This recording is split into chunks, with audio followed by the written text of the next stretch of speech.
Ryan Rosenblatt for SB Nation Soccer, and this Sunday is the North London derby as Tottenham Hotspur host Arsenal in a gigantic Premier League clash. Spurs enter the match in 3rd place, 4 points clear of 5th place Arsenal, with Chelsea sandwiched in between them.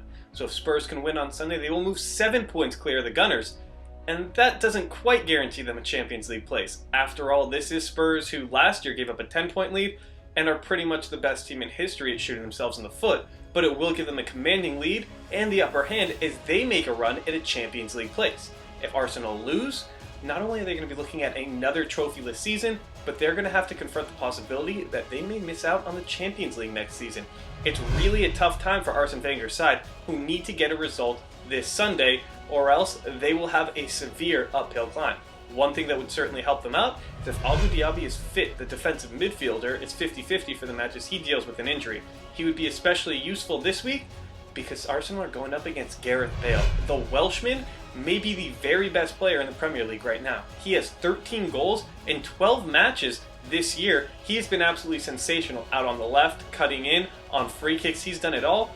And, well, the dirty little secret is he's not just a one-man team carrying along a 3rd place team. He's probably a one-man team carrying along a mid-table team right now. Spurs are not playing well and have only kept up their pace because Bale has been so brilliant. That's not going to be enough this Sunday, though. He's going to need help. Now, does that mean Emmanuel Adebayor actually finishes a chance? Or maybe Scott Parker plays somewhere above horrible, which is where he's been for a while. Spurs are going to need help from somebody else. Bale's brilliant, but he can't do it alone. How does Arsenal stop Bale, though, besides hopefully having Diaby back? Well, they could overload his side, but that creates a little bit of an issue. Remember, a few weeks ago, Manchester United did that to try and stop Bale. They overloaded Bale's side, they basically took him out of the match, but that left Aaron Lennon on the other side in a lot of 1v1 opportunities, and Lennon absolutely destroyed the Red Devils. Does Arsenal do the same thing? Do they say, we're going to take away Bale and see what Lennon does? It's going to be an interesting decision for Wenger. One thing that Wenger will feel good about, though, is the form of Jack Wilshere. The Arsenal Academy product is past his injury woes, and he's playing absolutely phenomenal right now. That's bad news for a Spurs team that, as we mentioned, is dealing with a subpar Scott Parker right now.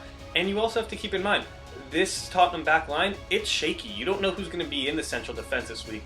William Gallas is probably not an option, but will Steven Kalker, Jan Vertonghen, or Michael Dawson get the look as 2 of their central defenders? Whoever it is, they are prone to the occasional mistake.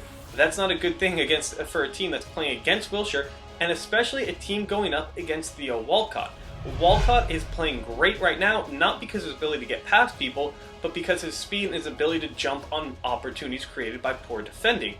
That's what Spurs do. They defend poorly. A couple times a match, they make a bad mistake that leaves a golden opportunity for the other team.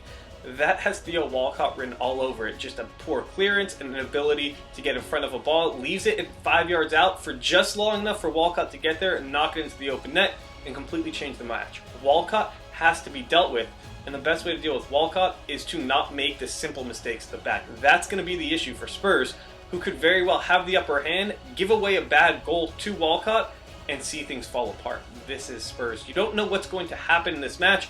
You can probably count on a brilliant Wilshere. You can probably count on a brilliant Gareth Bale, and subpar play throughout the rest of the central midfield. Besides that, it's a complete toss-up, which means it's going to be a lot of fun whenever these two teams meet. It's always one of the more entertaining matches of the season. Toss in the rivalry and toss in the stakes. This one should be a blast, so make sure you tune in and head over to SB Nation Soccer for all of your coverage.